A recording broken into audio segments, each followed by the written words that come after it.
बिस्मिल्लाहिर्रहमानिर्रहीम। Welcome to अनर्थ। और अनर्थ में आज मेरे साथ मौजूद हैं इकोनॉमी को बहुत करीब से कवर करने वाले एक सीनियर सहाफ़ी Shakeel Ahmed, bureau chief Samaa TV Islamabad भी हैं। शकील साहब, सबसे पहले तो ये बताएं, बजट 2026-2027 एक तो पहले ही बड़ा कन्फ्यूजन है इसके इर्द गिर्द, तारीख पे तारीख आ रही है, स्मोक स्क्रीन बड़ी है और स्केड्यूल्स चेंज हुए, लेकिन फाइनली बजट जो है वो प्रेजेंट हो रहा है।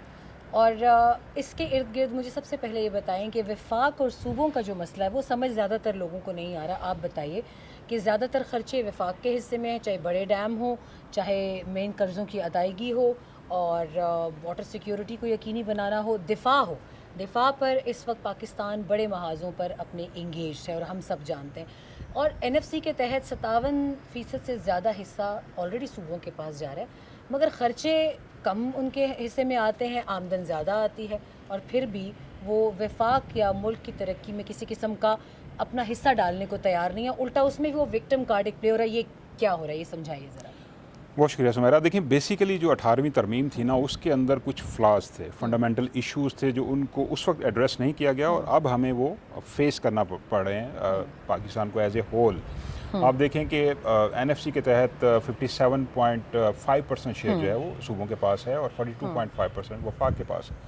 लेकिन इशू ये है कि फेडरल गवर्नमेंट जो है उसके ज़िम्मे जो अखराजात हैं वो बड़े बड़े हैं। नेशनल डिफेंस है, फिर डेट सर्विसिंग का इशू है, फिर वाटर के प्रोजेक्ट्स हैं, फिर और बड़े अखराजात हैं। BISP उसमें सबसे बड़ा सफ़ेद हाथी है। BISP जो है तो कहने को federal public sector development programme, लेकिन वफाक सूबों में जाके प्रोजेक्ट कर रहा होता है, सड़कें बना रहे हैं, hospital, schools.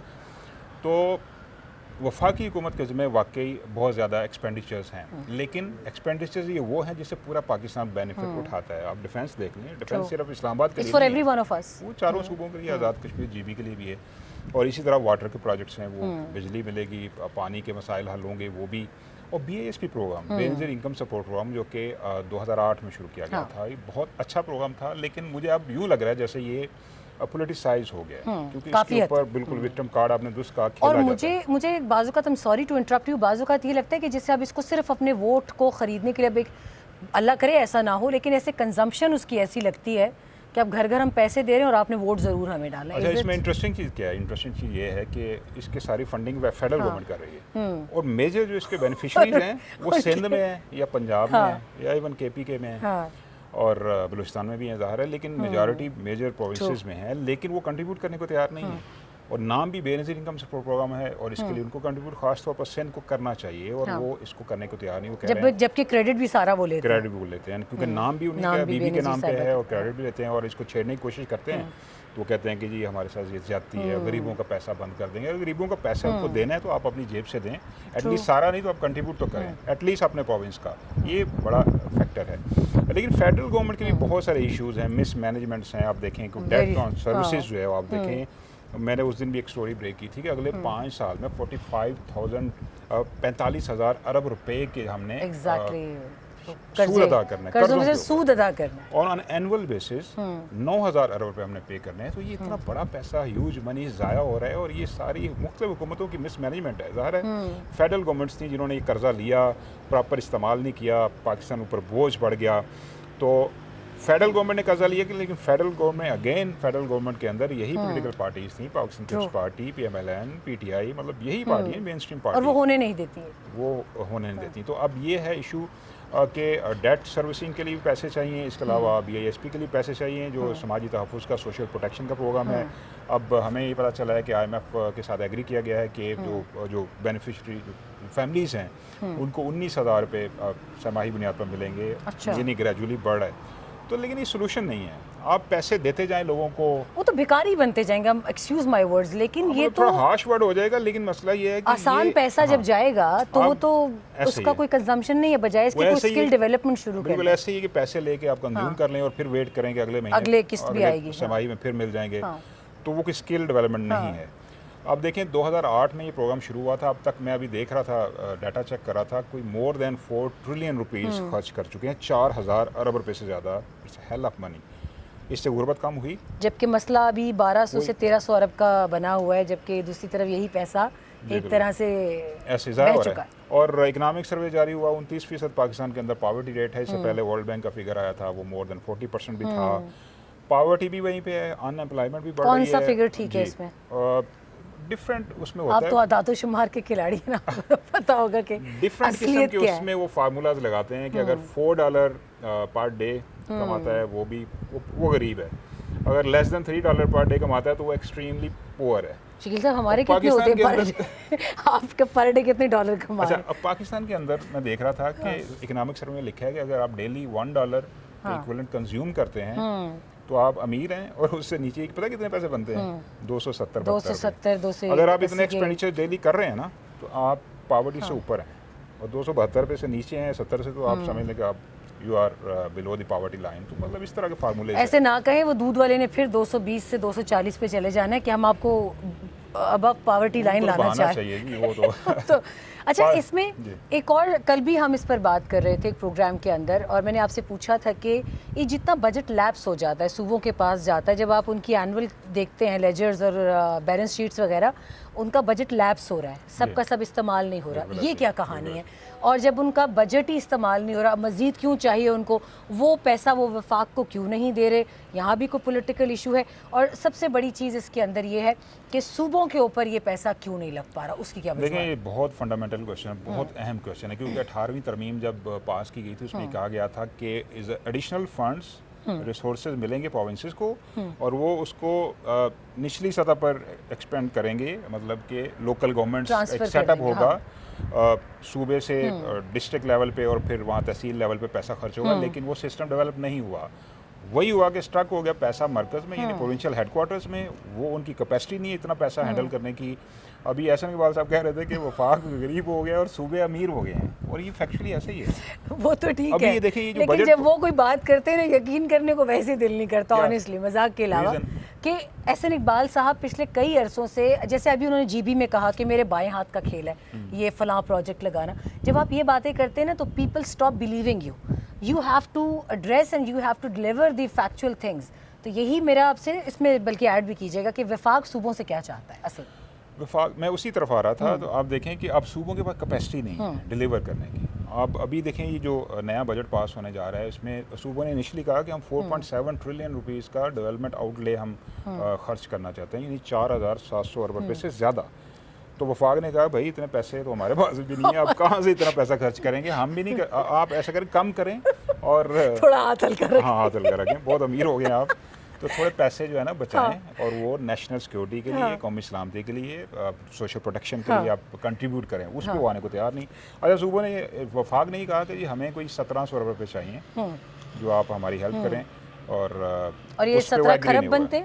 1.7 trillion, Okay. 1.7 trillion, उस पर एग्री नहीं हुआ। फिर अल्टीमेटली 1200 बिलियन पे बात आई। उन्होंने कहा मजाक कर रहे थे पहले। 1200 बिलियन पे बात आई, तो अब यही अल्टीमेटली तय हुआ है कि जो इस फिस्कल ईयर का जो टैक्स कलेक्शन का होगा ना, टोटल जो अचीव होगा, मतलब 13,000 अरब, अगले साल इससे ऊपर जितने पैसे जमा होंगे टैक्स की मद में, वो सूबे वफाक को देंगे। Okay. इस पर आप एग्री हो गए हैं, अराउंड 1.2 ट्रिलियन या उससे ज़्यादा होंगे। तो अब वो पैसा जो है वो नेशनल इंपॉर्टेंस के जो स्ट्रेटेजिक नोयत के प्रोजेक्ट्स हैं उनके ऊपर खर्च होगा।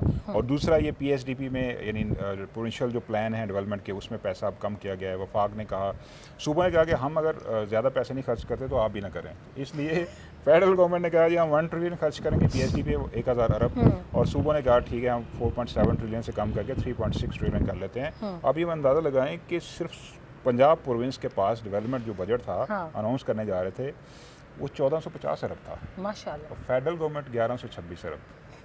कितना मतलब डिफरेंस है। वो कहते हैं ना कि वो अदम मसावत, 19 और 20 का भी फर्क नहीं है। अदम मसावत आम गरीब अमीर में वो बढ़ता जा रहा है, तो इधर जनाब वफाक और सूबों में भी वो गैप बढ़ता जा रहा है। 19 और 119 हुआ पड़ा जी, है। ऐसे ही। मुझे ये बताएं, हमने एक चीज़ इसमें और सुनी, बल्कि थोड़ा सा बल्कि ऐड कीजिएगा कि वफाक तो सूबों से ये चाहता है, लेकिन लेआउट क्या है, जैसे आपने बात की, और हमारी अब तक जितनी दूसरे प्रोग्राम्स में भी बात होती रही है, मुझे लगता नहीं है कि सूबे आएंगे, क्योंकि KP ने इसको मशरूत कर दिया है कि हमें इमरान खान से मिलवाया जाए। तो ये चीज़ें, ये बजट के साथ ये पॉलिटिकल चीज़ें नथी करना, ये कुछ समझ से बाहर है। What's happening? ये ऐड नहीं होनी चाहिए, लेकिन उन्होंने बाद में थोड़ा सॉफ्ट किया अपना स्टांस। उन्होंने कहा कि पहले वो कह रहे थे कि हम अप्रूवल लेंगे इक़्तिसादी कमेटी की मीटिंग के बाद, या पहले ही नेशनल कुछ? इकनॉमिक काउंसिल का इजलास था, उससे पहले उन्होंने ये कहा कि हम अप्रूवल लेंगे, हमारी मुलाकात करवाई जाए।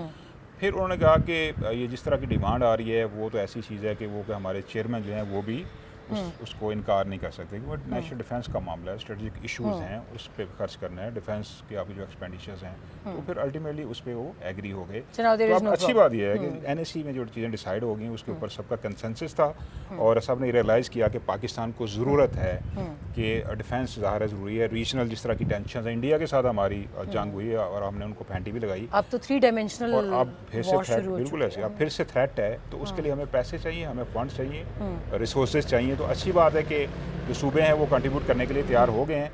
अब लेकिन ये आर्जी सोल्यूशन है, क्योंकि आपको अल्टीमेटली आपको यू हैव टू मेक एक कॉन्स्टिट्यूशनल अमेंडमेंट ताकि परमानेंट एक सोल्यूशन निकले। NFC के ऊपर डिबेट होनी चाहिए, बहस होनी चाहिए। सूबों की रजामंदी से अभी अरेंजमेंट हुआ है, लेकिन परमानेंट अरेंजमेंट के लिए सूबों को कंट्रीब्यूट लाजमी करना चाहिए, डिफेंस के ऊपर, डेट सर्विसिंग के ऊपर। इसके अलावा जो बड़े बड़े प्रोजेक्ट्स हैं, पानी के मंसूबे हैं, आबी वसाइल के हवाले से और सड़कों की तामीर के हवाले से, तो सूबों को कंट्रीब्यूट करना चाहिए। लेकिन उसका अल्टीमेट हल ये है कि एक डिबेट शुरू की जाए, मुज़ाकरात किए जाएँ, सूबों को ऑन बोर्ड लिया जाए और बैठ के एक डिसीजन लिया जाए, फिर आइनी तरमीम इत्तफाक़ राय से लाई जाए, ताकि इसके ऊपर कोई पॉलिटिकल इश्यूज़ ना आएँ।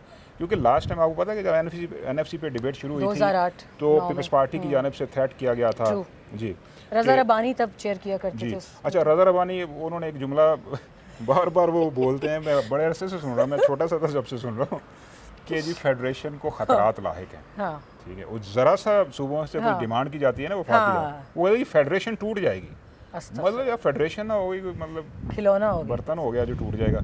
तो वो इस तरह के थ्रेट करते हैं, तो उससे मुनासिब नहीं है। टोटल पॉलिटिकल मैनूवरिंग हुई ना, ऐसे ही है। और KPK की तरफ से भी कुछ उनका स्टैंड थोड़ा सॉफ्ट मुझे याद है, पहले काफ़ी ज़्यादा था, लेकिन ये है कि पंजाब तो वैसे ही मरकज़ में हुकूमत में है और सूबे में भी हुकूमत में है, तो वो तो घर की बात है, वो मान ही जाएंगे। तो इस तरह की चीज़ें हैं। आपको लगता है कि वही वाली तमाम तर हसल बसल शुरू होने वाली है जैसी 2008-9 में हमने कवर की थी? And when I think the first meeting about NFC was held at Gwadar, I remember 2009 सितंबर और दिसंबर इट वाज, जब देन प्राइम मिनिस्टर यूसुफ रज़ा गिलानी ने पहली मीटिंग NFC अवार्ड की अनाउंसमेंट के लिए चेयर की थी। You think the whole that chaos is going to happen again? मेरा ख्याल है बजट के बाद इसके ऊपर जब डिबेट शुरू होगी ना, तो इतने आसानी से सूबे मानेंगे नहीं, लेकिन ये वंस फॉर ऑल ये सेटल होना चाहिए। मतलब इसके ऊपर जितना डिले करेंगे, ये आपको अगेन हर साल आपको पैसे चाहिए। जी बिल्कुल, सिक्योरिटी थ्रेट है, आपको डिफेंस की आपकी नीड्स हैं, और उनको पूरा करने के लिए आपको ज़ाहिर है एक परमानेंट सोल्यूशन चाहिए, आपको वसाइल रिसोर्सेज चाहिए, और सूबों को ऑन बोर्ड लेके करना पड़ेगा। आप इसको अंडर द कारपेट बार बार नहीं कर सकते, इसलिए कि इसका कोई हल निकालना चाहिए, और फेडरल गवर्नमेंट की ज़रूरत है वो पूरा करना ज़रूरी है, और सूबों को अपना उसमें शेयर डालना चाहिए। लेकिन ये होगा तभी कि आप सूबों को ऑन बोर्ड लेंगे, कंसेंसस होगा, इत्तफाक़ राय से एमिकेबल सोल्यूशन होगा, तभी जाके ये चीज़ें आगे बढ़ेंगी।